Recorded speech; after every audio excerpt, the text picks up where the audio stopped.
कल दिवाली थी, दीपावली थी। तो अभी जो इसमें जो गुरुजी के वचन का था है कि शीशा टूटना भी अच्छा होता है। तो जो मेरे मेरे को इसका जो समझ में आया है कि शीशा टूटने का मतलब है हमारे जो भ्रम जाल जो है, जो हमने तरह तरह की अपने मनों में जो है ना वो बना रखी है कि बिल्ली रास्ता काट गई तो ये हो जाएगा, ये ऐसा हो जाएगा, वो सारी चीज है कि शीशे टूटने का मतलब है कि वो एक ऐसी पिक्चर जो मिस शेप है जिससे हमारी जिंदगी में जो है ना परेशानियां ज्यादा है। और अ, उसको मन में धारण करते हुए जो है ना कई चीजें ऐसी हैं जो जिंदगी में नहीं होनी चाहिए लेकिन वो बन बन जाती हैं। तो उसमें मतलब शीशा टूटने का मतलब हुआ कि जितने भ्रम, जितने वहम जो हमारे मन मस्तिष्क में है, जिनको हम सालों साल से जो है ना उसको संजोए हुए हैं, सहेज के रखे हुए हैं, और उन्हीं के अनुसार चल रहे हैं कि ये सूर्य ग्रहण का ये हो गया, चंद्र ग्रहण का ये हो गया, ये जो सारी जो चीजें हैं, दुनियावी जो चीजें हैं, जिसके लिए है गणनाएं हैं, सब कुछ ठीक है, लेकिन महाराज के, गुरुजी महाराज के सामने जाने के बाद में ये सब चीजें बड़ी गौण और बहुत ही इमेटेरियल हो जाती है।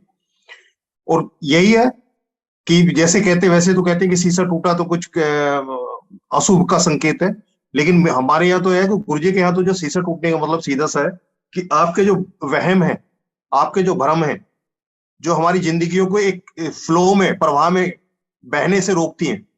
जगह जगह ऑब्स्टेकल्स आते हैं हमारी जिंदगी में, ये ना करो, ऐसा ना करो, वैसा ना करो, ये हो गया तो ऐसा हो गया, वो हो गया, वो सारी चीजों को एक साइड करके एक सच्चे मन से, सच्चे सहृदय होके जो है ना सबके बारे में अच्छा सोचो और सबके लिए अच्छा करने की कोशिश करो।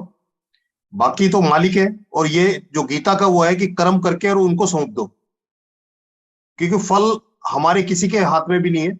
हमारे हाथ में तो कर्म करना लिखा है, और वो भी कर्म में भी सुकर्म का मामला है। ये नहीं कि कुकर्म करेंगे तो फल सुकर्म का मिलेगा।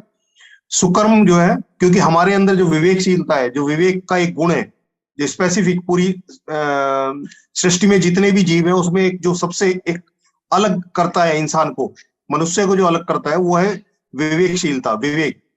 वो ऐसा गुण है जो हमें एक एक नजर में ही बता देता है कि हम सही करने जा रहे हैं या गलत करने जा रहे हैं।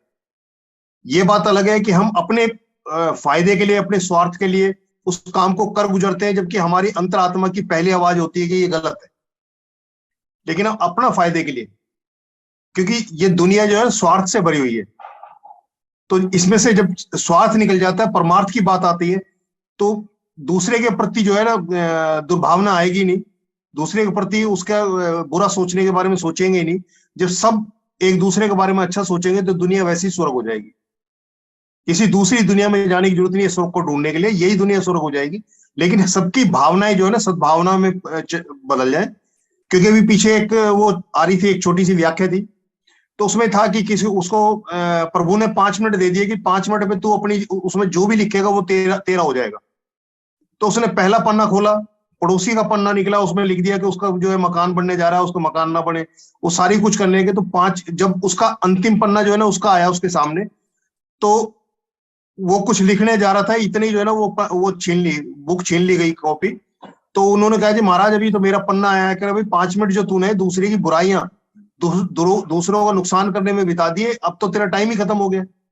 यानी कि वो 5 मिनट जिसके में हम अपने बारे में सोच सकते थे, वो हम दूसरे के बुरे के बारे में सोचना शुरू कर दिए। तो एक जो दुनियावी इसकी जो है ना हकीकत है कि हम जो है अपने से, अपने भले से ज्यादा दूसरे के बुरे के बारे में ज्यादा सोचते हैं, और आधी जिंदगी हम इसी में बिता देते हैं कि दूसरा जो है हमारे से ऊपर ना चला जाए, हमारे से अच्छे हालात में ना हो जाए। जबकि अगर हम दूसरे के प्रति अच्छा भाव रखेंगे तो उसके उसके अंदर भी एक भाव, क्योंकि भाव भाव को काटता है। अगर आप ही दुर्भाव ना करोगे तो सामने से एक बार में, दो बार में, चार बार में हो सकता है वो उसका भी जो है रिएक्शन जो है ना वो दुर्भावना में ही आए। और अगर हम एक दूसरे की भावना को, मतलब सद्भाव के साथ एक दूसरे के साथ व्यवहार करेंगे, तो छल, कपट, काम, क्रोध, ये कई चीजें जो है ना हमारी जिंदगी से वैसी स्वतः ही निकल जाएंगी। और इनके निकलने के बाद में जो मनुष्य जन्म का जो पर्पज है, जो लक्ष्य है, जिसके लिए जन्म मिला है, वो उस पर बड़ा आसान हो जाएगा रास्ता। क्योंकि यही सारी जो मायावी चीजें हैं जो हमें उस रास्ते पे जाने से रोकती हैं। जब भी हम उस पर कदम रखना चाहते हैं, खींच के वापस इस दुनिया के जंजाल में, झंझटों में, इसमें ले आते हैं। तो यही है कि जो शीशा टूटा मतलब आपके भ्रम, आपके वहम, वो सब आपकी जिंदगी से जा रहे हैं, छूट रहे हैं। और उनको छूटने के बाद ही जो आपकी जो मेन जो वो है, शख्सियत है, वो निखर के आएगी और वो उस काम में लग जाएगी जिस काम के लिए जन्म मिला है। अभी दिवाली से जुड़ा मैं बता रहा हूँ कि हम कई दफे होता है कि हम अपनी एक जिद में, जैसे गुरुजी ने सेवा बख्शी, हमें ये होता है कि हमने मतलब वो सेवा, गुरुजी ने सेवा दी है तो उसको हमने करना है। कई बार ऐसे हालात होते हैं कि गुरुजी नहीं चाहते, उनको कुछ और कराना है आपसे, लेकिन हम अपनी जिद के उसमें जो है ना चल चल निकलते हैं। 2008 में 24 सितंबर की बात है, मंडे का दिन था। मैं ऑफिस से 6 बजे निकलता था, क्योंकि 8 बजे से पहले पहले एंट्री करते थे, उसके बाद थोड़ा बहुत बैठना, सत्संग सुनना या कोई सेवा मिल जाए तो सेवा करना, वो एक भाव था। तो लेकिन 5:45 मेरे अफसर ने बोल दिया कि नहीं भाई, आप जो है ना ये काम आज ही निपटा के जाना।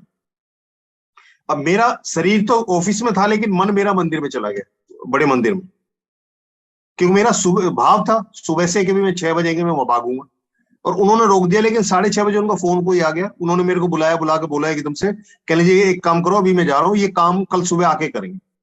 तो मैं तो चाह ही रहा था वहां से निकलने, और जैसे मेरे पंख निकल गए, मैंने स्कूटर लिया, और पहले जो स्पीड थी कि जितना रास्ते से समय बच सकेगा उतना ज्यादा ज्यादा समय में जो है ना मंदिर में बैठ सकूंगा, वो एक जो लालच था उसके मैं उसमें भागा। सतबड़ी से आगे पड़ता है एक चांदन ओला, तो उस सतबड़ी से निकलते एक रैंप सा आता है हल्का सा रोड पे, उससे आगे रोड पे किसी ने जो है ना वो रोड ब्लॉक किया होगा, उसमें ईंटें वगैरह से गारा सिल्ट वगैरह लगा के जो है ना वो रोड ब्लॉक किया हुआ था। तो 1 साल से ज्यादा उस रास्ते पे मैं चलता जा रहा था। कहाँ गड्ढा आता है, कहाँ ब्रेकर है, कहाँ किस तरह का, वो सारी चीजें पता थी। एक नॉर्मल होता है, जैसे होता है ना, एक जिस रास्ते पर रोज का निकलना है, जैसे हम अपने घर जाते हैं, डेली का हमारा आने जाना है, तो हमें पता होता है कौन से रास्ते से कैसे निकलना होता है। तो वही मेरा था, क्योंकि 12 मार्च 2006 के बाद जो पहला मंडे था, तभी से मैंने बड़े मंदिर जाना शुरू किया था। और शायद ही कोई मंडे ऐसा रहा हो या सेवा का दिन हो जो मैं मिस किया हो उस टाइम पे। तो उसी रास्ते से निकलना होता था, पता था कहाँ क्या क्या होता है, लेकिन नया कोई एकदम डेवलपमेंट हो, और मेरा ध्यान था वहां। तो मेरा स्कूटर हिट हुआ उस जो रोड ब्लॉक किया हुआ था, ईंटें वगैरह कुछ थी, तो 4-4.5 फुट स्कूटर उछल गया, मैं और स्कूटर दोनों गिरे। तो पीछे से जो गाड़ियां जा रही है, मुझे नहीं पता, जब ये मेरा प्रोसेस हुआ है तो पीछे से कोई गाड़ी ने मेरे को क्रॉस नहीं किया। मैं उठा, जो लेबर टाइप के लोग कुछ थे जो साथ से पैदल जा रहे थे, उन्होंने मेरे को उठाने के लिए जैसे हाथ आगे बढ़ाया, तो उससे पहले मैं उठ चुका था। मैं उठा, स्कूटर के पास गया, स्कूटर को मैंने खड़ा किया, और मनोज अंकल थे, उनको मैंने फोन किया, क्योंकि मुझे पता था कि वो जो है ना बड़े मंदिर पर पहुंच चुके हैं। तो मैंने उसको फोन किया, तो उसको बताया कि ऐसे जो है मेरे यहाँ एक्सीडेंट हो गया। तो उसने पूछा कहाँ भाई साहब, कहाँ हुआ है? तो मैंने वो जगह पहली बार पूछी थी किसी से, क्योंकि मुझे ये पता था छतरपुर मंदिर वाले रोड पे जैसे ही पहला लेफ्ट होगा, उसके बाद 10 किलोमीटर के बाद फिर गुरुजी के मंदिर के लिए लेफ्ट होगा, राधा स्वामी के बीच से जो रास्ता है। तो बीच में एक टिवोली मल्लू फार्म, इसके अलावा एक फतेहपुर बेरी का था, उसके अलावा कुछ ऐसा पता नहीं था, क्योंकि ना तो कभी ध्यान दिया कि कौन सी बीच में दुकान पड़ती है, कौन सा गांव पड़ता है, उसका नाम क्या है, कौन सा फार्म हाउस है, कुछ नहीं पता था। उस दिन मैंने पता करके उसको बताया कि ऐसे से यहाँ एक कबाड़ी की दुकान है, और उसके साथ में आज भी वो कबाड़ी की दुकान वही है। तो मैंने उसको बताया, तो उसने कहा ठीक है भाई साहब, आप वहीं रहो, मैं जो है ना आ रहा हूँ, वहीं आ रहा हूँ। फिर एकदम माइंड में स्ट्राइक किया मैंने कि मेरा काम जो था सोचा हुआ, वो सोचा हुआ काम था कि मैं जाके गुरुजी को मत्था टेकूंगा, और ये बिना सोचा हुआ काम हो गया जो एक्सीडेंट हो गया। तो मैंने कहा कि पहले मैं सोचा हुआ काम करता हूँ। तो मैंने स्कूटर पे किक मारी, तो थोड़ा सा 10-12 किक में जो है ना स्टार्ट हो गया, मैं मंदिर की तरफ ही चल दिया कि सोचा हुआ काम पहले करूंगा। और मैं जो पेट्रोल पंप पड़ता है वहां जाके मैंने यू टर्न मार के पेट्रोल पंप के सामने खड़ा होकर फिर मैंने मनोज को फोन किया। मैंने कि मनोज, मैं ऐसे जो है ना यहाँ आ गया हूँ पेट्रोल पंप। तो उसने सामने से मेरे को देख लिया था, तो उसने कहा भाई साहब आप दिखाई देंगे, वहीं रहो। वहां आए तो उसने कहा भाई साहब एक काम करो, स्कूटर तो दे दो दूसरे अंकल जो आए थे साथ में उसके, और आप जो है मेरी मोटरसाइकिल पे बैठ जाओ। मैंने उसको बोला, मैंने कि नहीं, वहां से मैं यहाँ तक आ गया हूँ, मैं अपने स्कूटर पे जाऊंगा मंदिर, तुम मेरे पीछे पीछे आओ।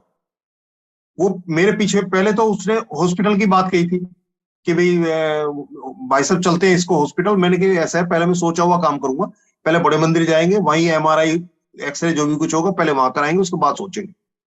बड़े मंदिर गया मैं, बड़े मंदिर जाके मत्था टेका, एंट्री की, पूरे जब घूम के प्रसाद खा के अपने पाँव घूम रहा था मैं, जब गणेश जी को मैंने मत्था टेक के उठ रहा था, एक अंकल मेरे साथ में, उन्होंने भी मत्था टेका था, उठे तो उन्होंने देख के मेरे को बोला कि अंकल क्या बात है, आज जो है ना इसमें मिट्टी में लेट के आए हो। तो मैंने उनको हल्के से बोला, हंस के मैंने कि गधा कैसे उसमें मिट्टी में लेट के एंजॉय करता है वो करके आए। और बाहर निकल आए। बाहर आके मनोज कहने लगा, भाई से एक काम करते हैं, स्कूटर घर भिजवा देते हैं और सेफर साइड जो है ना हॉस्पिटल चलते हैं। मैंने कहा अगर मेरे भी ना स्कूटर चला गया तो वैसे ही उनको शक हो जाएगा।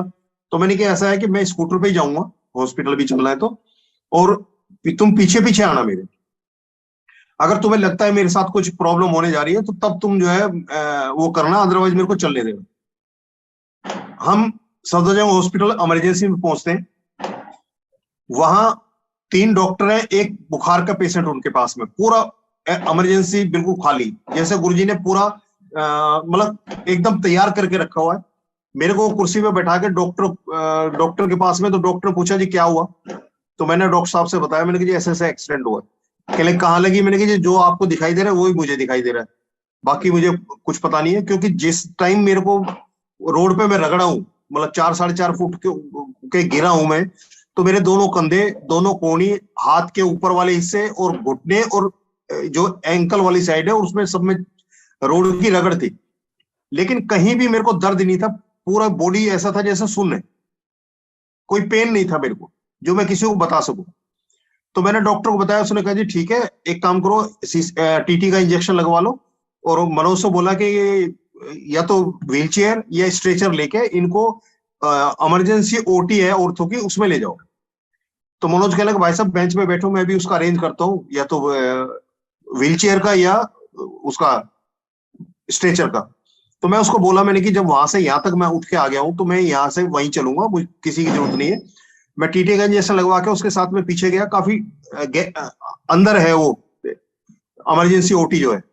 जब हम पहुंचते हैं तो 6 बेड पड़े, 2 बेड पे पेशेंट है और डॉक्टर गायब है। तो मेरे को बैठा के मनोज डॉक्टर को ढूंढ के लेके आया। डॉक्टर आया, हाँ जी क्या हुआ। मैंने कहा जी ऐसे ऐसे एक्सीडेंट हुआ है। उसने बोला जी कहाँ लगी। मैंने कहा जो आपको दिखाई दे रहा है मैं वही बता सकता हूँ, पर हाँ लेफ्ट पाँव में थोड़ा भारीपन है, मतलब नी साइड में और एंकल साइड में। तो उसने क्या कहा, नी का और एंकल का जो ना एक्सरे करे, पहले एक्सरे करा लो एक बार, और एक्सरे करा के फिर मेरे को दिखाओ। हम एक्सरे वाले के पास पहुंचे तो एक्सरे वाले ने क्या किया कि वो खाना खोल के खा रहा था। कहले भाई साहब ये खाना खोल लिया, खाना शुरू कर दिया, इसको फिनिश कर लूं। मैंने कहा कोई बात नहीं, क्योंकि हमारी हाय तो बस सारी यही है, पेट को भरने की है। तो मैंने कहा इसको तो आराम से खा ले। हम वहां वेट कर रहे थे, उसका खाना फिनिश नहीं हुआ था, इतने में एक मारुति 800 वाले जो है ना एक्सीडेंट वाला है, उन्होंने करीब 5 लोग थे उसमें, और 5 में कुछ ना कुछ चोट थी। वो एक्सरे के लिए भेजे थे डॉक्टर ने। उसने एक्सरे किया, उसने बोला जी 1 घंटे बाद आप आना एक्सरे लेने। हम करीब पौने घंटे बाद आए, तब तक मैं अपने पाँव भी घूम रहा। पौने घंटे बाद जब उसके पास पहुंचे, उसने वो एक्सरे हाथ में दे दिया, थोड़ा गीला था, जाके हमने डॉक्टर के हाथ में दिया। डॉक्टर ने जैसे ही एक्सरे देखने शुरू किया तो मेरे पाँव में वो डेवलपमेंट शुरू हुआ कि ये सूजना शुरू हो गया। उससे पहले मैं चल रहा था, लेकिन एकदम सूजना शुरू हो गया, और इतना सूज गया कि हाथ लगाए तो जैसे जैसे पापड़ टूटता है ऐसे कच की आवाज है। तो डॉक्टर ने देख के बोला एक्सरे में, कह जी इसमें जो है ना ये आपके पाँव की चोट खुली नहीं है घुटने की, और ये अंदर ब्लड जो है ना आपके नी में जो है ना अंदर भर गया।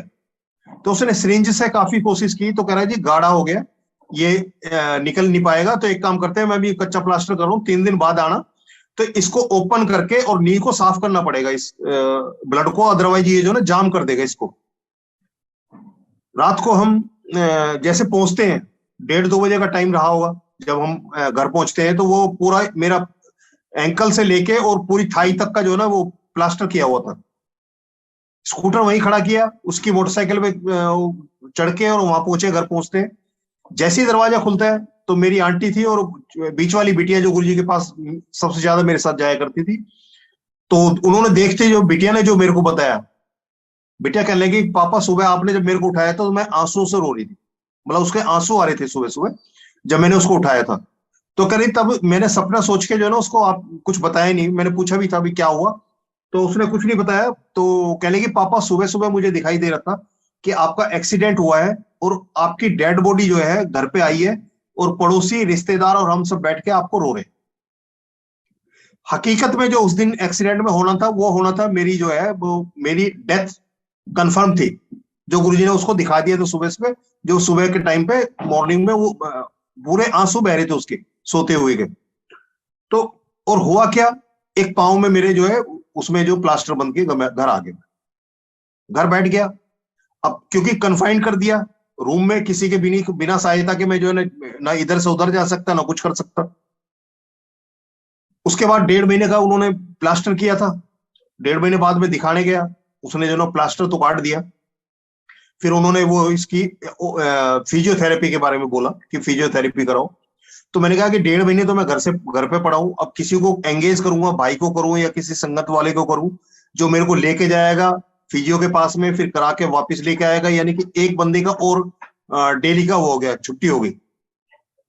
तो मैंने किसी को नहीं एंगेज किया, मैं सिर्फ धूप में पांव रखता था और ओम नमो शिवाय शिव जी सदा साई वाला जाप जो है मैं किया करता था।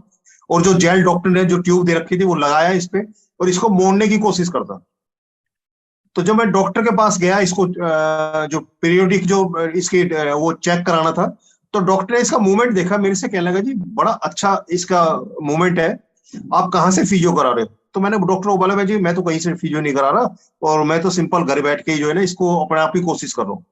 कह रहे मेरे इतने पेशेंट मतलब मेरे हाथ से गुजरे हैं, पर इतना परफेक्ट जो है ना किसी का पाँव का मूवमेंट नहीं हुआ। फिर उसने मेरे से बोला डॉक्टर ने, कह लीजिए ऐसा है घर बैठे रहोगे आप मेडिकल लेके तो आपके दिमाग में भी रहोगा कि आपके साथ प्रॉब्लम है और घर वालों को भी, और जो भी आपसे मिलेगा। तो एक काम करो, अब मैं लाइट ड्यूटी दे देता हूँ, आप ऑफिस ज्वाइन कर लो, तो जब इससे ध्यान हटेगा तो इसकी इंप्रूवमेंट ज्यादा अच्छी होगी। उसने मेरे को वो दे दिया इसका मेडिकल रेस्ट से जो है ना वो फिटनेस दे दी और लाइट ड्यूटी करके मेरे को पकड़ा दी। मैंने ऑफिस जाना शुरू किया तो मैं शूज डाल के जाऊं और 1 घंटे बैठने के बाद में अपनी कुर्सी पे ये पांव इतना सूज जाए कि मेरे को शूज उतार के रखना पड़े और शाम को वापस पहनने में बड़ी प्रॉब्लम हो उसको, शूज को। तो बड़ा बड़ा मुश्किल हो गया उसको। तो मैंने फिर डॉक्टर के पास गया चेक कराने, तो मैंने कहा जी ये पाँव जो काफी सूज रहा था, मतलब एक पाँव से दूसरे पाँव का मतलब जस्ट डबल हो गया था वो, इतना उसमें सूजन थी। तो डॉक्टर ने कहा जी एक्सरे में तो आ नहीं रहा, पर अब मुझे कुछ डाउट है, एक काम करो आप एमआरआई करा लो। मैंने वो एमआरआई कराई। एमआरआई वाले से जब लेने फिल्म और रिपोर्ट लेने गया तो मैंने एमआरआई वाले से पूछ लिया, मैंने कहा इसमें क्या दिक्कत है? तो उसने कहा जी ऐसा है कि हमारा काम है ये कर दिया और इसमें रिपोर्ट डाल दी है, जिस डॉक्टर ने एमआरआई कराई है वही आपको बताएगा जी इसमें क्या प्रॉब्लम। तो मुझे शक हो गया कि अगर सब कुछ ठीक ठाक होता है ये कहता जी ओके सब कुछ, लेकिन कुछ ना कुछ गड़बड़ है। तो मैंने फिर जो है सदरजंग हॉस्पिटल वाले डॉक्टर को ना दिखा के पहले हिंदूराव हॉस्पिटल में मेरे दोस्त थे, तो उनके थ्रू मैंने ऑर्थो का हेड था उनको मैंने दिखाया। तो मेरे पाँव की मूवमेंट देखें, कभी मेरा वो एमआरआई की रिपोर्ट देखें, कभी एमआरआई की फिल्म देखें, और मेरे से पूछते हैं कह लगे जी आपको क्या प्रॉब्लम है? मैंने कहा कोई प्रॉब्लम नहीं, पाँव पूरा मुड़ रहा है पीछे, उसमें थाई में लग रहा है ये एंकल जो है। तो वो कहने लगे जी आपको ये जो एमआरआई के अंदर जो है ये आया हुआ है कि आपकी जो पाली है, घुटने का जो ऊपर वाला पाली वाला हिस्सा है, उसके नीचे एक हड्डी का पीस टूट गया है।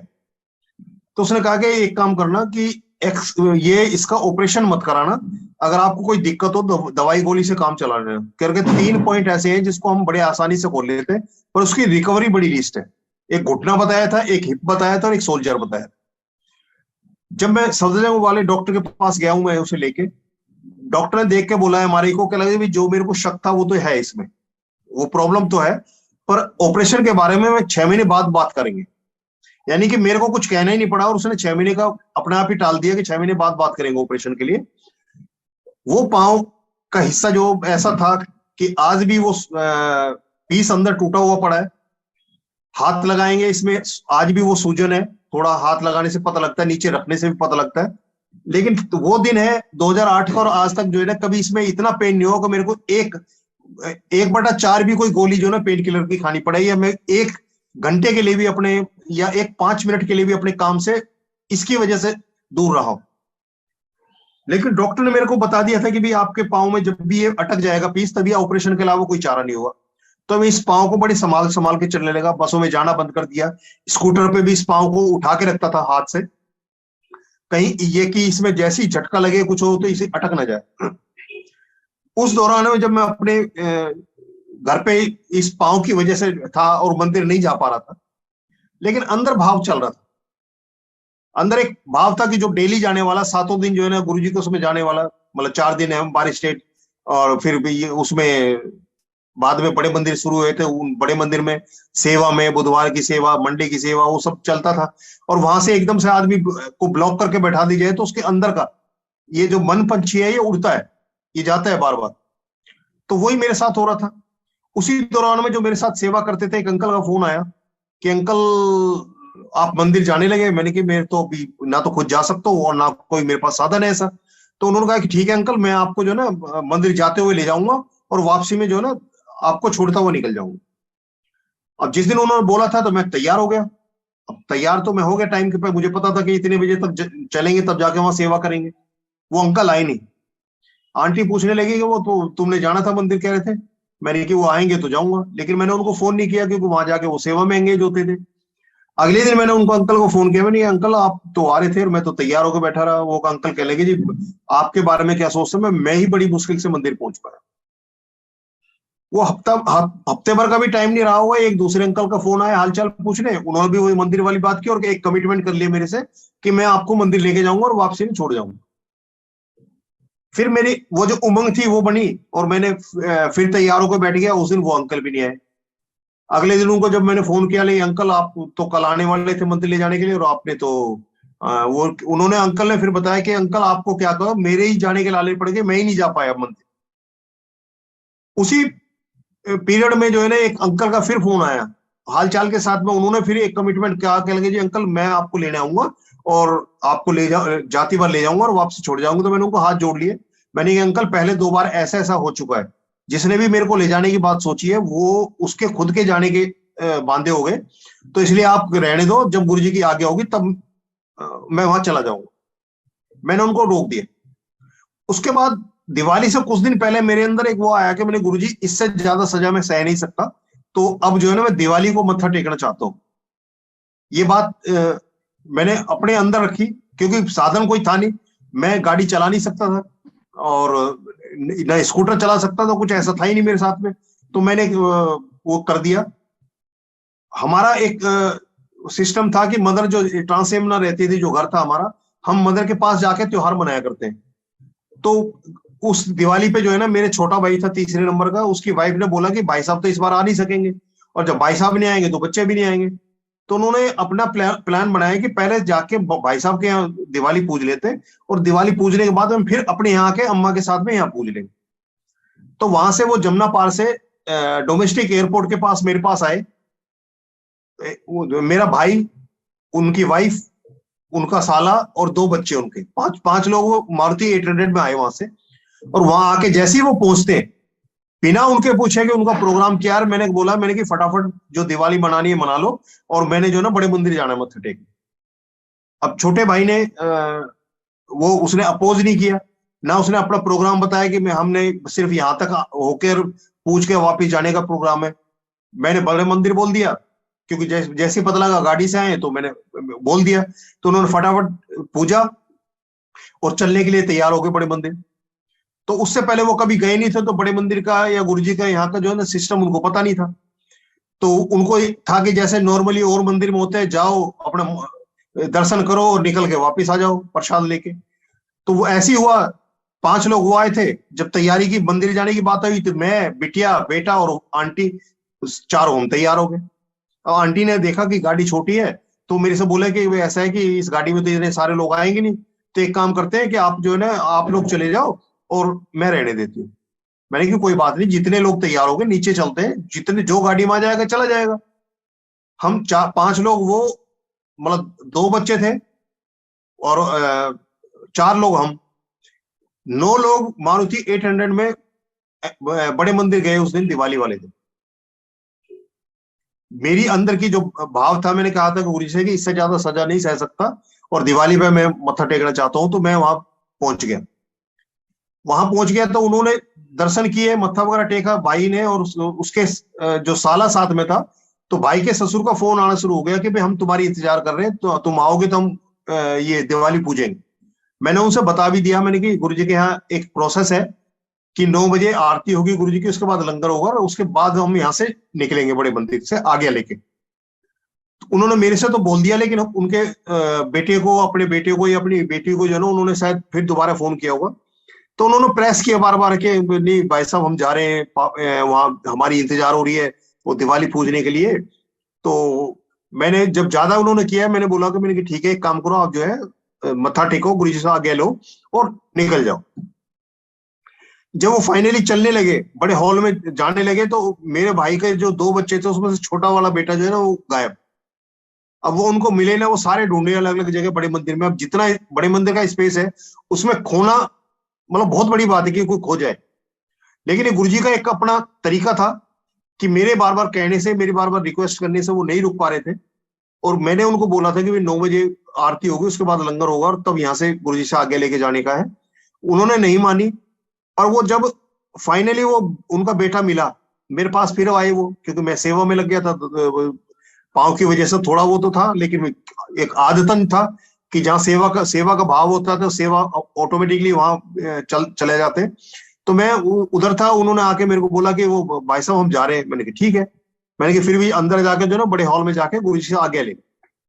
वो अंदर पहुंचते हैं, मत्था टेक के जैसे उठ रहे होते हैं इतनी ही आरती शुरू हो जाती है।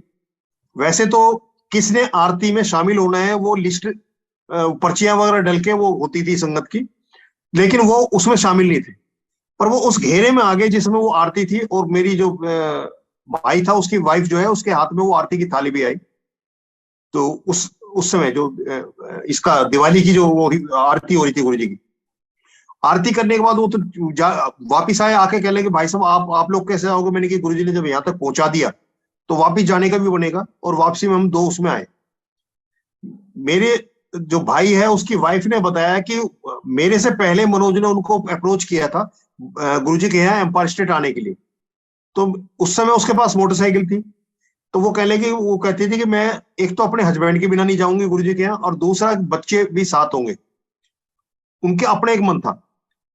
तो ये कहते कहते जब तक गुरुजी ने तो चोला छोड़ दिया, लेकिन ये कहते कहते उन्होंने गुरुजी के यहाँ आने के लिए ये गाड़ी थी 800, मारुति 800 जो थी वो उनके पास आ गई थी, जिससे कि जो फैमिली थी वो पूरी आ जाए। और क्योंकि वो गाड़ी चलाएगा ही भाई, तो ऑटोमेटिकली उसने मंदिर तक आना था।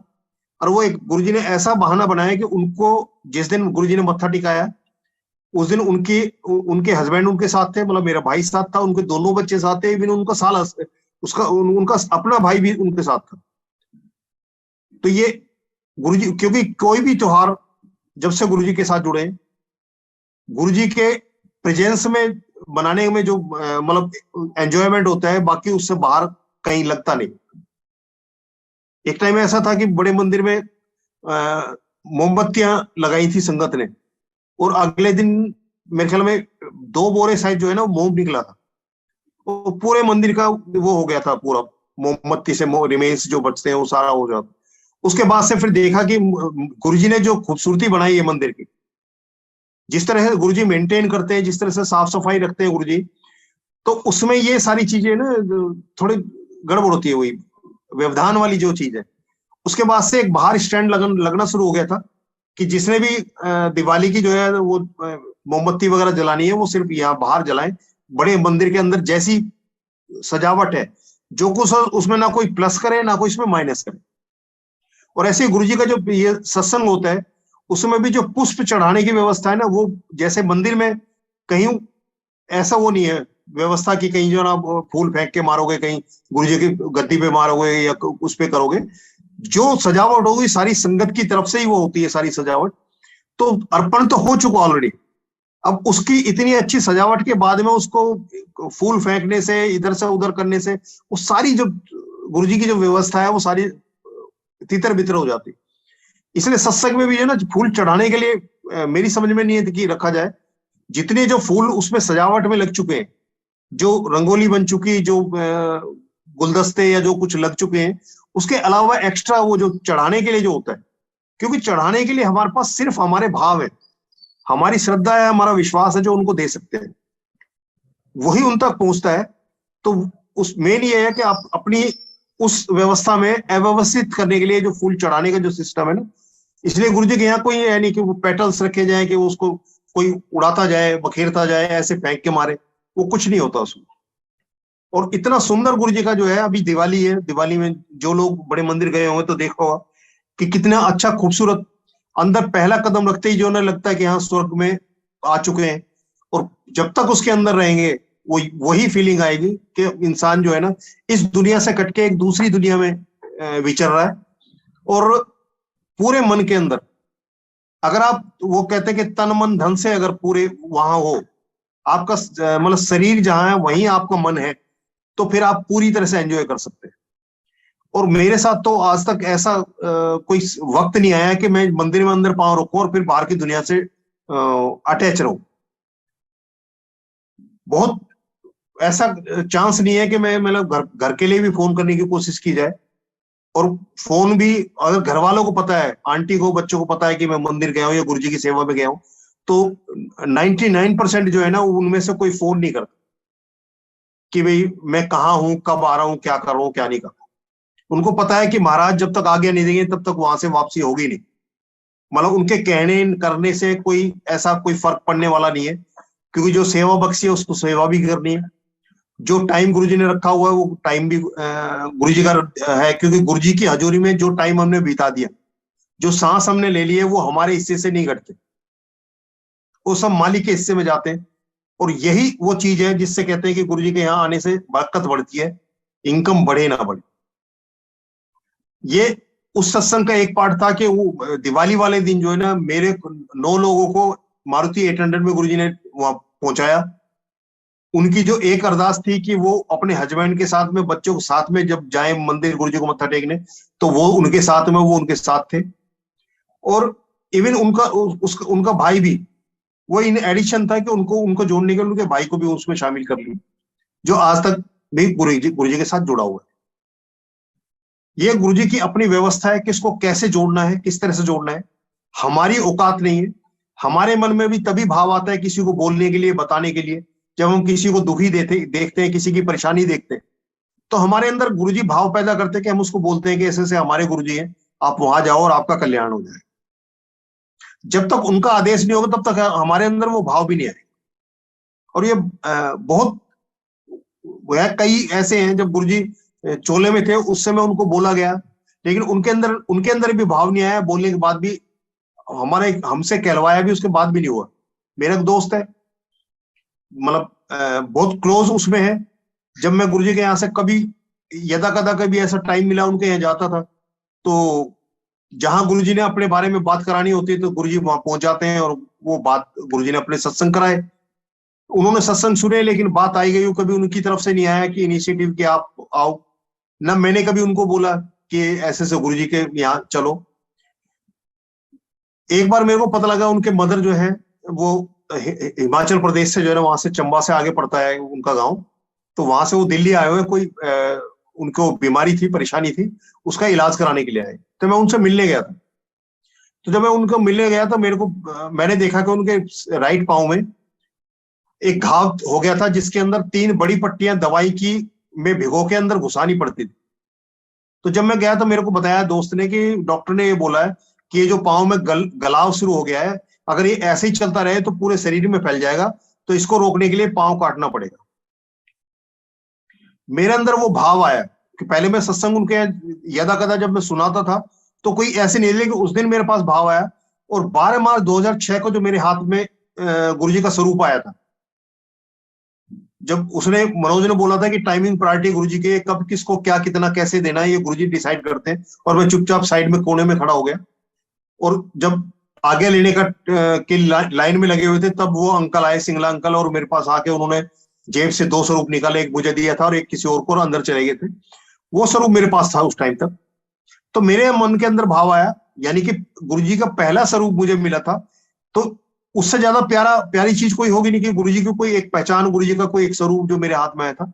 लेकिन हम जिससे प्यार करते हैं, जिससे भी हम प्यार करते हैं, चाहे वो इंसान हो, चाहे जानवर हो, कोई भी हो, हम उसके लिए अपना सर्वस्व निछावर करने के लिए तैयार भी रहते हैं। प्यार की परिभाषा भी त्याग है। अगर त्याग की भावना पैदा नहीं हुई तो प्यार भी नहीं आ सकता। तो इसलिए जहां त्याग नहीं है वहां प्यार भी नहीं है। त्याग प्यार की पहली सीढ़ी है। तो वहां मेरे मन में आया कि उन आंटी का जो दुख था वो मेरे से नहीं देखा गया, क्योंकि मेरा उनके साथ अटैचमेंट था। उनके बेटे के साथ भी था, बेटे से उनके साथ में भी था। तो मैंने उनको वो स्वरूप गुरुजी का उनके हाथ में दे दिया। मैंने कि आंटी ये मेरे गुरुजी हैं, और आपको कोई भी परेशानी हो इनको बोलना। क्योंकि तब तक मैंने जैसे संगत सत्संग में सुनाती थी कि गुरुजी ने बोला कि मेरे स्वरूप भी बात करते हैं और वो भी सुनते हैं और वो भी तुम्हारा कल्याण करेंगे। तो वही चीज मैंने वही वही मन में धारण करके और मैंने उनको बोला, मैंने कि मेरे गुरुजी हैं, आप जो भी आपको परेशानी हो, कोई भी दिक्कत हो, दुख हो, दर्द हो, वो सब कुछ गुरुजी को बता। और इवन मैंने यहां तक भी बोला कि जहां भी आपको पेन हो तो ये गुरुजी की जो ना फोटो को, इसको जो ना स्वरूप को छुआ देना, मतलब इनको दिखा देना एक तरह से। और मैं कह के चलाया। जब 7 दिन का एक ऐसा चक्कर था तो मैंने कोशिश नहीं की कभी फोन करने की भी कि उनके हालचाल पूछे जाए। मुझे नहीं पता वो दिल्ली में थे, कब तक थे, कब यहां से गए, उनका वो घाव ठीक हुआ नहीं हुआ, पांव कटा नहीं कटा, मेरे को नॉलेज नहीं। एक दिन मैंने अपने दोस्त को फोन किया तो उसने बताया कि मैं गांव आया हूं। तो नॉर्मली मैंने पूछा भी नहीं, क्योंकि जो बाहर बाहर से लोग आते हैं तो वो साल में 10 दिन 15 दिन के लिए किसी ओकेजन को या किसी बिना ओकेजन के भी अपने गांव में बिता के आते हैं। वहां के जो उनके मकान वगैरह पड़े होते हैं उनकी व्यवस्था करना, थोड़ी रिपेयर वगैरह कराना, ये इधर उधर की वो सारी चीजें वो लेके चलते हैं।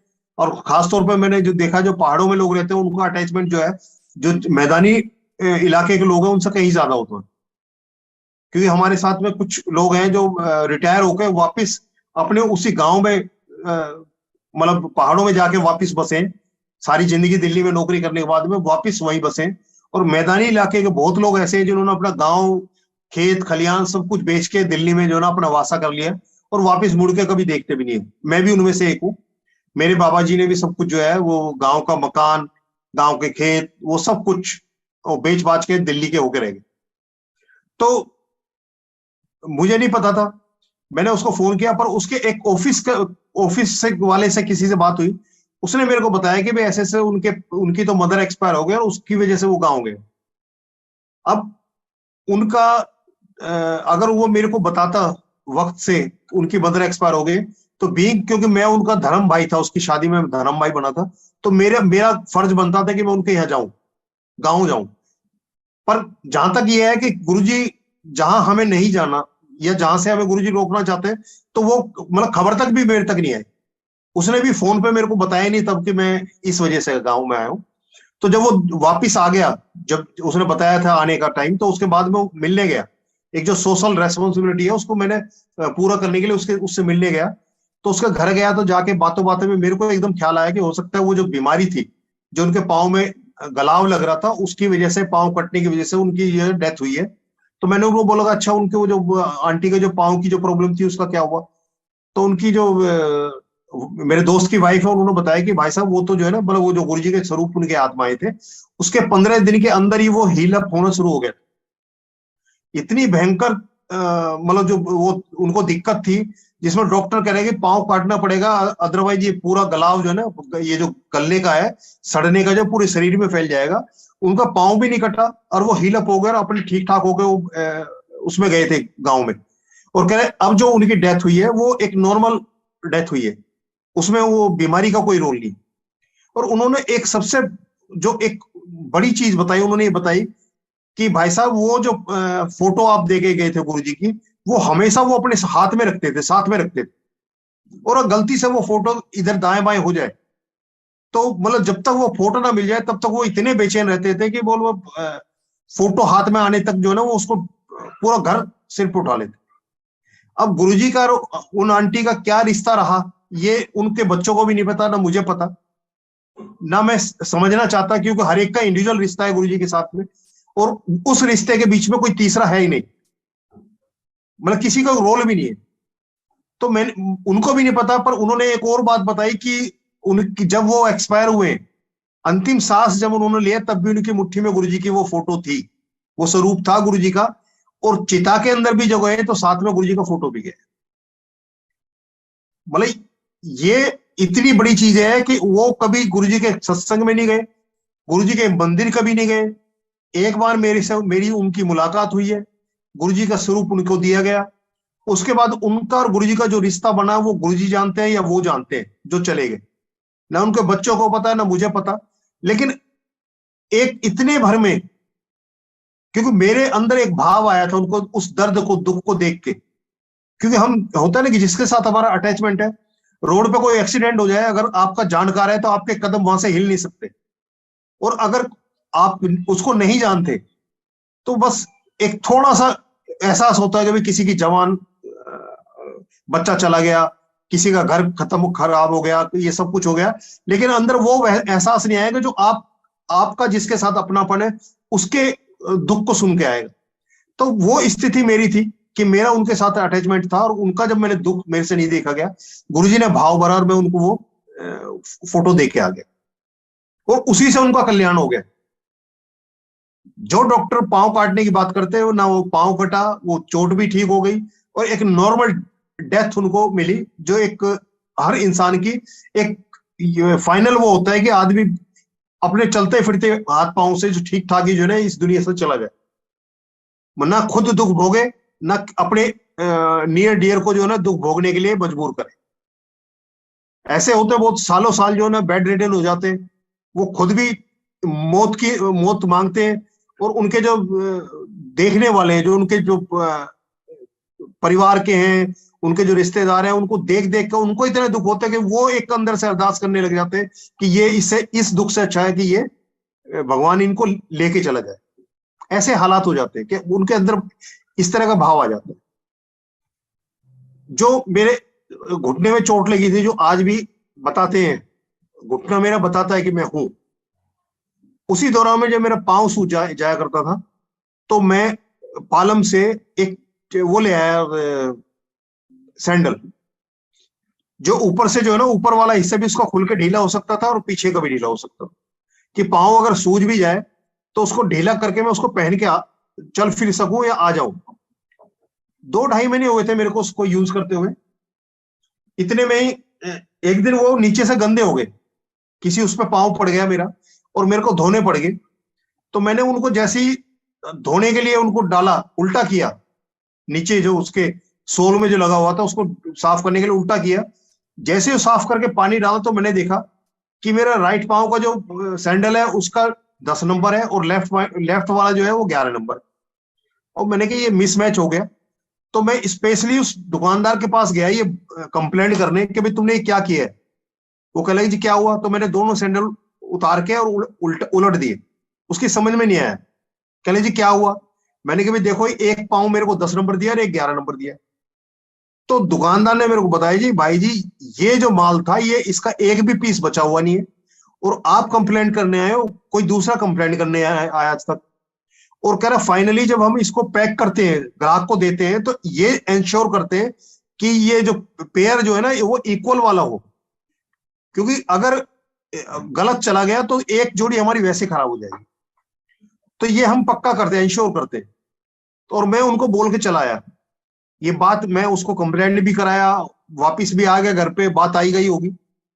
उसके बाद में कई साल बाद, 4 साल 5 साल के बाद में हम चाय पी रहे थे 4 बजे के करीब अपने ऑफिस में, ऐसी कोई बात चली, और तब ये मैं बताने लगा इस तरह से मामला कि ऐसे ऐसा हुआ था।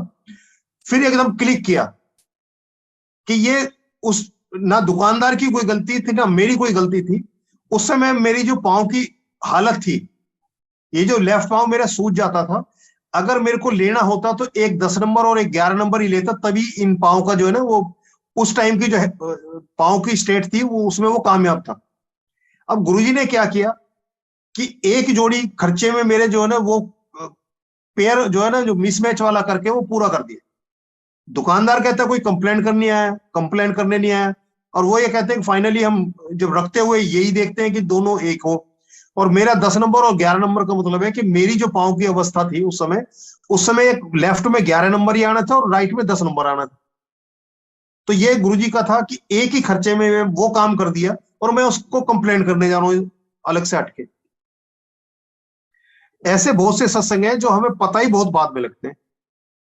जैसे जब हम एम्पायर स्टेट जाया करते थे, मनोज भी जाता था साथ में, तो हमारा लगभग, क्योंकि सेवा के लिए जब पहुंचते थे टाइम से पहले पहुंचते थे और टाई अप करते थे, और लगभग एक साथ या आगे पीछे हम वहां एम्पायर स्टेट पहुंचा करते।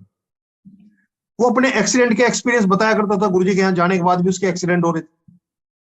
एक बार की बात है कि उसने हम जो है ये संडे को एक पॉइंट से वो एमजी रोड से जमुना पार जाता था और मैं महिपालपुर की तरफ से होकर अपने यहाँ डोमेस्टिक एयरपोर्ट की तरफ जाता था। बृहस्पतिवार जो आया, नेक्स्ट जो बृहस्पतिवार था, तो मैंने मदर को लेके आना था, लेकिन उस दिन लास्ट मोमेंट में मदर तैयार थे, लास्ट मोमेंट में मैंने मदर को मना कर दिया। मैंने कहा अम्मा आप रहने दो और फिर कभी आपको लेके जाऊंगा, क्योंकि मुझे जमुना पार से विवेक विहार से एम्पायर स्ट्रीट आना था, तो काफी डिस्टेंस था। मैंने कहा स्कूटर पे मदर को थोड़ा काफी लंबा रूट हो जाएगा, और पूरे दिन वो जो है किसी फंक्शन में हम मेरे साथ थे, तो मैंने कि वैसे ही थके होंगे, तो मैंने उनको लास्ट में ड्रॉप कर दी। जब मैं एम्पायर स्टेट पहुंचता हूँ, उधर ही मनोज पहुंचता है एक टाइम में। उधर वो मोटरसाइकिल खड़ी कर रहा है, इधर मैं स्कूटर खड़ा करके। तो उसने मेरे को बताया कि भाई साहब संडे को हम जब एक पॉइंट से अलग अलग हुए थे, तो कह रहा है कि जो कुतुब मीनार मेट्रो स्टेशन से जो लेफ्ट को रास्ता बड़े मंदिर के लिए जा रहा है, वो एक लाइट पड़ती है। उसने बताया कि भाई साहब उस लाइट से पहले मेरे स्कूटर वो मोटरसाइकिल गिर गई, और 20 मिनट तक मोटरसाइकिल चलती हुई घूमती रही, उसका ऊपर मैं घूमता रहा, और लास्ट में मेरे दोनों पांव जुड़ गए। आलती पालती जैसे लगती है, आदमी बैठता है जैसे पूजा पे बैठता है आलती पालती मार के, कह रहे मेरी आलती पालती लगी और किसी ने मेरे को उठा के फुटपाथ पे बैठा दिया। मतलब 20 मिनट तक कह रहा मोटरसाइकिल चल रही है, उसके ऊपर मैं घूम रहा हूं, और मेरे पांव जुड़ गए दोनों, आलती पालती लगी, और किसी ने उठा के मेरे को फुटपाथ पे बैठा दिया। तो उसका वो इम्पैक्ट बता रहा था उस एक्सीडेंट का। तो रात को 1 बजे की बात है जो ये उसका ये हुआ था, जो मेरे को बता रहा था। तो उसने दिखाया राइट हैंड पे एक हल्का सा, एक ये लगाओ कि गेहूं का दाना जैसा एक निशान था। मतलब वो बृहस्पतिवार संडे को चोट लगी थी, तो थर्सडे को मेरे को जो दिखा रहा था, तो उसका जो खुरंड था वो भी निकल गया था, सिर्फ निशान निशान बाकी था। और उसने अपनी मोटरसाइकिल का दिखाया, पल्सर का पी सिर्फ घिसा हुआ था। जब हम अंदर गए, सेवा की, सेवा करने के बाद लंगर किया, लंगर के बाद आज्ञा ली, सेवा वो वाइंड अप करके सारा हम जा रहे थे रात को। तो उस दिन हल्की हल्की बारिश हो रही थी। तो मैं सोच रहा था कि ये एक्सीडेंट का बताता है कि ऐसे ऐसे एक्सीडेंट हुआ, और जितना भयंकर उसने एक्सीडेंट डिस्क्राइब किया मेरे को, कि 20 मिनट तक मोटरसाइकिल चल रही है और उसके ऊपर वो घूम रहा है, और आलती पालती लगे, किसी ने उठा के उसको बैठा दिया। मैं मेरे दिमाग में चल रहा था कि गुरुजी ने मतलब कैसे इसको बचाते होंगे ऐसे भयंकर एक्सीडेंट। तो कई दफे ऐसी नालायकी होती है कि हम गुरुजी को मजबूर कर देते हैं कि उनकी वो ब्लेसिंग्स जो वो किसी अच्छे बड़े काम के लिए हमारे लिए लगाएंगे, या किसी संगत के लिए लगाएंगे, और हम ऐसे किसी सवाल को करके उनसे वो खर्च करवा देते हैं, जाया करवा देते हैं। तो उस दिन मैं सोचता जा रहा था, एम्पायर स्टेट से निकला तो मैं सोचता जा रहा था कि गुरुजी कैसे इसको इतने भयंकर एक्सीडेंट से बचाते। उसी दिन ये आपका बसंत विहार पे जो है, ये मोती बाग से एक रावतुला राव मार्ग आता है, उसका टी पॉइंट बढ़ता है और लाइट पड़ती है। उस लाइट से पहले मेरा स्कूटर स्किड हो गया राइट साइड। स्कूटर तो 4-5 फीट पे ही बंद होकर वहीं रुक गया, और मैं 18-19 फीट जो है ना लाइट की तरफ कमर के बल ने ना रगड़ा, रोड पे स्किड किया। जहां मैं रुकता हूं वहां 3 मोटरसाइकिल खड़ी है लेफ्ट हैंड साइड में, रोड साइड पे, और एक सरदार जी खड़े, और पीछे हाथ बांध के झुक के मेरे ऊपर कहते कह रहे गिर गए, कह रहे थोड़ी देर पहले मैं भी गिरा। तो मैंने उनको कोई रेस्पॉन्स नहीं दिया, क्योंकि हाथ पीछे बांध रखे थे। मैंने कि मतलब सहायता करने के बजाय जो ना हाथ पीछे बांध के कह रहे थोड़ी देर पहले मैं भी गिरा, तो मैं अपना आप उठा, उनको कोई जवाब नहीं दिया, और मैं उठ के अपने स्कूटर पे आया। राइट साइड को गिरा था, तो लगभग जितना मैं लंबा जितने फुट में गया था उतनी लगभग वो लगी होंगी, किक लगी होंगी, और वो स्टार्ट हो गया। उसकी हेडलैम्प जो था वो फ्यूज हो गया। मैं चलने के लिए जैसे ही आगे बढ़ा, गियर डाल के, ऐसी पीछे डब की आवाज आई। तो मैंने पीछे देखा मुड़ के, तो एक 2 व्हीलर, एक 3 व्हीलर, एक मारुति 800, जहां से मैं स्किड हुआ था उसी पॉइंट पे वो तीनों टकरा गए हैं, और वो आपस में लड़ रहे। मैंने स्कूटर खड़ा किया बंद करके, उनके पास गया। मैंने कि मौसम खराब है, वक्त खराब है, थोड़ी देर पहले मैं भी यहाँ से स्लिप हुआ, स्किड हुआ हूँ, और किसी की गलती नहीं, अपने अपने घर जाओ, उनको छुड़ छुड़ाव करके मैं उनको भेज दिया। मैं घर पहुंचता हूँ, घर पहुंचा तो अब 1:30 के आसपास का टाइम रहा होगा। मैं जब घर पहुंचता हूँ, आंटी ने दरवाजा खोला, खोलते ही मेरे मुंह से निकला, मैंने की बड़ी फोटो बनवाई नहीं है और माला चढ़ने का दिन आ गया। अब आंटी कह लेगी कि आधी रात को जो है ये क्या अनाप शनाप बोल रहे हो, तो मैंने उनको घूम के कमर दिखा दी। क्रीम कलर की कमीज थी, पूरी रोड की रगड़ से काली थी कमर, कमीज जो है। तो जैसी कमर देखी तो आंटी बोली कि क्या हुआ, मैंने कहा ऐसे एक्सीडेंट हुआ। कह रहे कहाँ लगी, मैंने की वहां से तो ठीक ठाक उठ के आ गया हूँ, अभी घर आके मैं देखूंगा कपड़े निकाल के कहाँ कहाँ लगी है। कपड़े में निकालता हूँ, कमीज निकाली, बनियान निकाली, ना कमीज में ना बनियान में ना कमर में एक ऑलपिन की नोक के बराबर भी कहीं कोई निशान। और मैंने महसूस किया कि जो मैं 18-19 फीट स्किड हुआ हूं, एक तो जो मैं गिरा था, बिना लेस के शूज पहनता था जिसको मैं बिना हाथ लगाए उतार भी सकता था और पहन भी सकता था, वो इंटैक्ट थे। उस 18-19 फीट की रगड़ में वो कहीं नहीं निकले, हेलमेट कहीं नहीं निकला, जेब का सामान कहीं नहीं निकला, मोबाइल कहीं नहीं, सब इंटैक्ट था। मतलब कोई भी सामान मैंने जमीन से नहीं उठाया, जैसे उठा था सब सामान मेरे साथ था। जेब में एक सरकारी जो है फोन डायरी हुआ करती थी काफी मोटी, वो भी नहीं गिरी, वो सब कुछ ठीक इंटैक्ट था सब कुछ। और मैंने महसूस किया कि मेरा जो रोड के ऊपर जब मैं जहां रुका हूं, रुक के आया हूं स्कूटर तक, मेरा जो वो था शूज भी उसमें नहीं भीग रहे थे, डिप नहीं हो रहे थे पानी में, रोड पे इतना पानी नहीं था। लेकिन मेरे को लगा कि मेरे रोड के बीच में कोई चीज थी जिसके ऊपर मैं 18-19 फीट स्किड हुआ।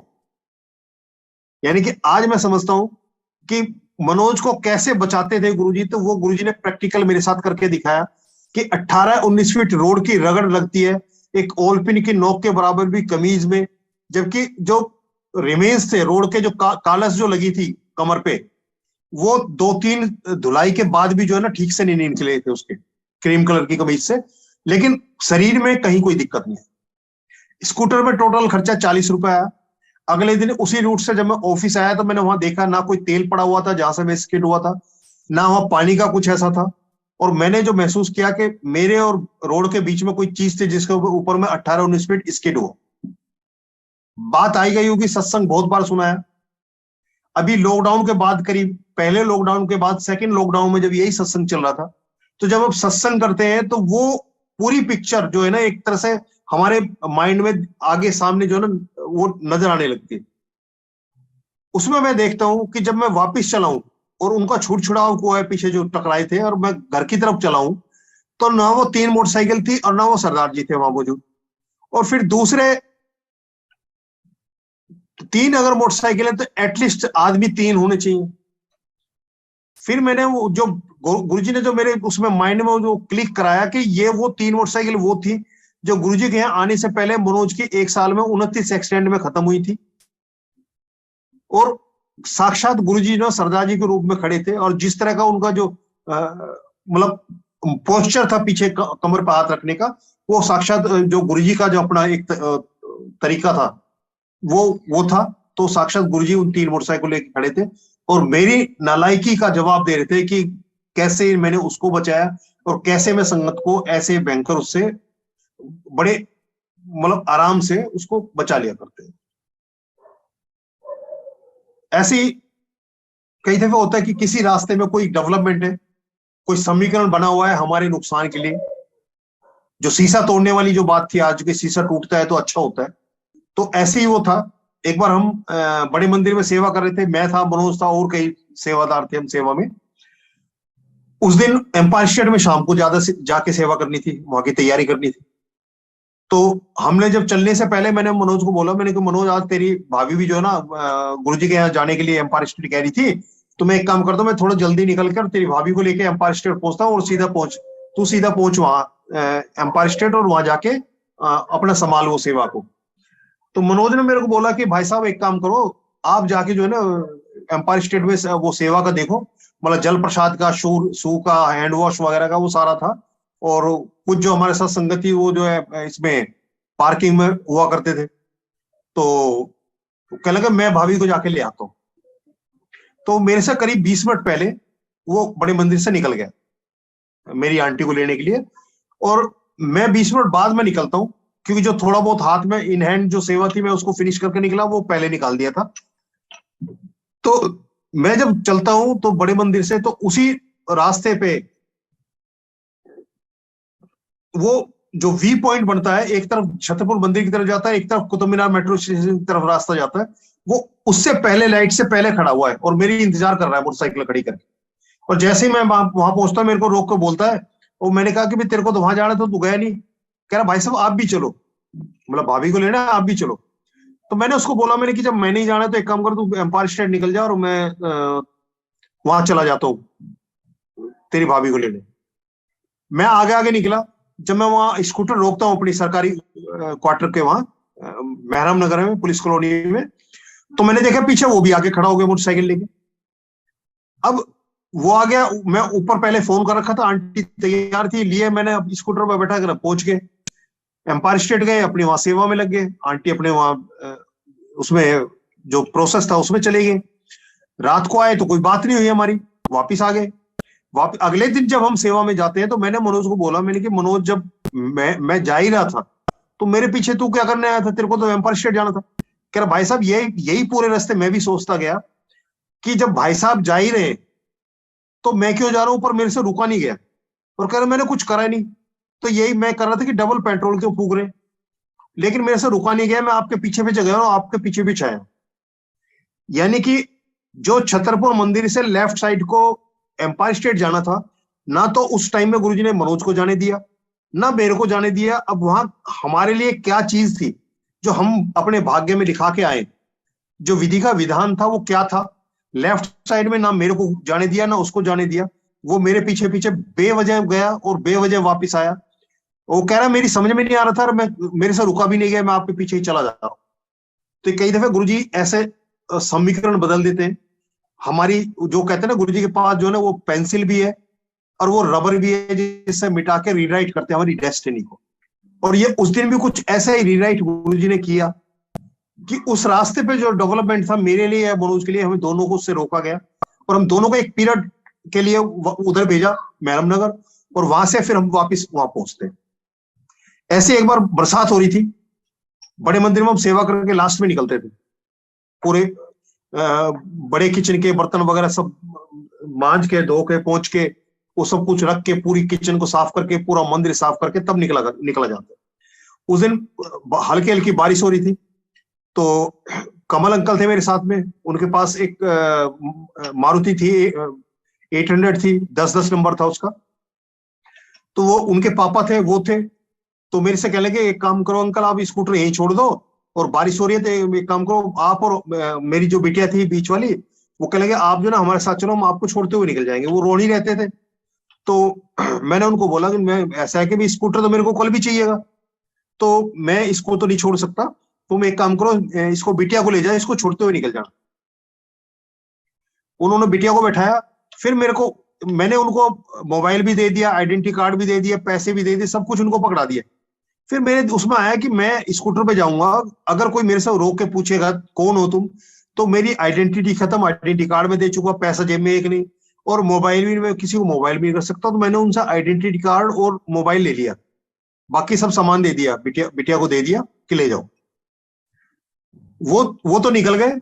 उसके बाद मैंने स्कूटर स्टार्ट किया तो स्कूटर स्टार्ट ना हो, काफी उसको किक मारे, काफी उसके वो पूरे पॉइंट वगैरह देखे, कई दफे सब कुछ देखा, प्लग वगैरह देखा, लेकिन कुछ समझ में नहीं आया, लेकिन स्कूटर स्टार्ट ना हो। छोटे माली अंकल है, उन्होंने और जो वहां जो सेवा में रहते थे उन्होंने उस पीछे से धक्का लगाया, बड़े मंदिर के मेन गेट से लेकर मेन पीछे पीछे बैक गेट तक भी कई कई चक्कर काटे, पीछे धक्का लगाया, लेकिन इसको स्कूटर स्टार्ट नहीं हुआ। फाइनली फिर मैंने उसको कमल को फोन किया, मैंने कि कमल मेरा स्कूटर ने चेतक ने चलने से मना कर दिया, स्टार्ट नहीं हो रहा। वो कहने लगा, मैंने कि कहाँ पहुंचे, तो तब वो मेरे उस पे जो सरकारी क्वार्टर था उसमें बिटिया को उतार रहे थे। तो कह लगे कि अभी इसको अन्नू को उतार रहे हैं। तो मैंने उनको बोला, मैंने कि भाई, कह लगे भाई साहब क्या अंकल क्या करना है, मैंने कि भाई मैं यहाँ थोड़ी रहूंगा, क्योंकि जैसे वो उसमें कैलाश पर्वत पे सिर्फ जो गुरुजी के ये शिव के जो गण होते हैं वो है, और नंदी महाराज हैं, उन सबको ही रहने की आज्ञा है। बाकी सब तो जाते हैं, अपनी समस्या बताते हैं, समाधान पाते हैं और निकल आते हैं। वही हम सब लोग हैं, जाएंगे मत्था टेकेंगे, अपनी समस्या जो है उनके झोली में डालेंगे और वहां से उनकी ब्लेसिंग्स लेके अपने घर चले आते हैं। तो वहां ठहरने का तो प्रोविजन है ही नहीं। तो मैंने उनको बोला कि यहाँ तो मैं ठहरूंगा नहीं आने का। तो कह लगे भाई साहब अंकल फिर क्या करें, मैंने कहा लेने आओ मेरे को, मैं कैसे आऊंगा अब इतने बजे रात को, 1-1:30 बजे का टाइम हो रहा है। तो वो वापिस मेरे घर से वापिस मुड़ लिए मेरे को लेने के लिए। अब जब वो वहां पहुंचते हैं, बड़े मंदिर पहुंचते हैं मेरे को लेने के लिए, उस दिन कोई सेवा थी और बड़े माली अंकल ने बड़ा जो हॉल है वो खोला हुआ था और सारी लाइटें जली हुई थी, इंक्लूडिंग झूमर जो है सब कुछ जला हुआ था टोटल। नॉर्मली हम जब बड़े मंदिर से निकला करते थे तो ये सब कुछ बंद हो जाता था, तो मत्था टेकने को कोई वही था ही नहीं, अपनी सेवा करो और बाहर जाओ। तो उनके कमल के पापा जो थे वो कह रहे देखो गुरुजी तो हमारी इंतजार कर रहे हैं दरबार खोल के, इसलिए हमें बुलाया। तो हम सारे गए, फिर जाके हम गुरुजी को मत्था टेके और हम वापिस आए। वापिस आके हम जो है वो मेरे को छोड़ते हुए फिर वो अपने घर गए। अगले दिन मैं मनोज की मोटरसाइकिल पे उसको अपने ऑफिस में बुलाया, उसके साथ में मनोज के साथ आया मैं, और मनोज को मैंने बोला कि भी साथ चलना पड़ेगा, स्कूटर को दिखाना पड़ेगा फतेहपुर बेरी में, किसी मैकेनिक को दिखाना पड़ेगा, क्योंकि उसने मना कर दिया। उस दिन वो स्कूटर बड़े मंदिर के अंदर जो है ना वो पार्क हो गया, मतलब गुरुजी की आज्ञा थी कि उसने चलने से मना किया, वो अंदर पार्क हो गया। चाबी मैं देके आया था। माली अंकल से मैंने पूछा, मैं अंकल ये दिन में स्टार्ट करने की कोशिश क्यों कर रहा है, काफी कोशिश की लेकिन स्टार्ट नहीं हुआ। तो मुझे ये था कि यहाँ से धक्के मार के पीछे मोटरसाइकिल पे बैठ के इसको चला के ले जाना पड़ेगा। फिर मैंने एक कोशिश की, जो तार वगैरह रात को मैंने कई सारे देखे थे, प्लग वगैरह देखा था, वो सब कुछ दोबारा एक बार देखा, इधर उधर के तार भी खींच के देखे कि कहीं कुछ ऐसा तो नहीं कोई तार निकला, कुछ निकला, कुछ मेरे को समझ में नहीं आया। लेकिन जैसे ही मैंने बंद करके किक मारा वो स्टार्ट हो गया। अब ये गुरुजी की वो है कि उन लोगों को मेरे घर से आगे उनके घर की तरफ नहीं जाने दिया। उनका कोई समीकरण था जो वहां तक जाने में उनकी कुछ ना कुछ था जो उनके लिए तैयार था। गुरुजी ने उनको मतलब पास ओवर कर दिया एक तरह से, और वापिस अपने बड़े मंदिर बुलाया, दरबार खुला हुआ था, वहां मत्था टिकाया, और फिर वो वापिस मेरे को लेके गए। तो जो समीकरण था वो गुरुजी ने वो चेंज करके और उनकी लाइफ ब्लेस की, या उनके साथ जो दिक्कत होने वाली थी आगे उसको ब्लेस किया, कि उन्होंने वहीं से मुड़कर गुरुजी ने अपने दर पे बुला दिया। तो गुरुजी कैसे संगत का कल्याण करते हैं, ये हमारी सोच और अप्रोच से परे की चीजें, क्योंकि जहां साइंस, जहां आपका ये ज्योतिष, जहां ये सब कुछ खत्म होता है वहां से गुरुजी शुरू होते हैं। तो हम इस दुनियावी सोच को लेके जो ना उनको समझ पाना बड़ा मुश्किल है। हमें तो इतना ही है जितना वो हमें विजन देते हैं, जितना हमें वो दिखाते हैं, उतना भर हम एक्सप्लेन कर पाते हैं। पर उनकी संपूर्णता को एक्सप्लेन करने के लिए इतना बड़ा विजन हम में से शायद ही किसी के पास हो पाए कि उन पूरे सृष्टि के रचयिता को, क्योंकि ये सारा ब्रह्मांड उनके अंदर समाया हुआ है। तो हम इस धरती में ही एक दूरी के बाद में हमारे दिखाई देना बंद हो जाता है। इवन जो दूरबीन, बड़ी से बड़ी दूरबीन बनाई, उसकी भी एक लिमिट है, वो उससे भी बड़े हैं, उससे भी उनका जो स्वरूप है उससे भी बड़ा है। तो उनको कहां तक देख पाएंगे, कहां तक समझ पाएंगे और कहां तक उनकी व्याख्या कर पाएंगे, ये तो गुरुजी महाराज ही जानते हैं। पर जितना वो मौका देते हैं, जितना वो समझ देते हैं, जितना वो हमें विजन देते हैं, उतने तक ही वो हम आपस में शेयर कर पाते हैं गुरुजी के सत्संग के रूप में। जय गुरुजी। आज के लिए इतना ही। आगे फिर कभी गुरुजी का आदेश होगा, फिर आप सबके साथ में गुरुजी के सत्संग की, गुरुजी की महिमा, इस कलयुग से, इस मानुष चोले से निकलने का रास्ता जो गुरुजी बख्श रहे हैं, जिसके लिए गुरुजी ने हमें सबको साथ जोड़ा है, उसके लिए बस हम अपने आप को तैयार रखें। और जो गुरुजी हमसे चाहते हैं, और जो गुरुजी कहते हैं कि जो मैं देना है वो तो कोई मांगता ही नहीं, उस अमूल्य जो चीज है जिसको गुरुजी देना चाहते हैं वो हमारी समझ में आ जाए, और उसको पाने के लिए जो हमारे जो सारे उद्यम है, कर्म है, वो सब कुछ उसमें लगे और हर कदम हमारा उसकी तरफ चले। बस इतना ही मैं भाव रखता हूं। जय गुरु।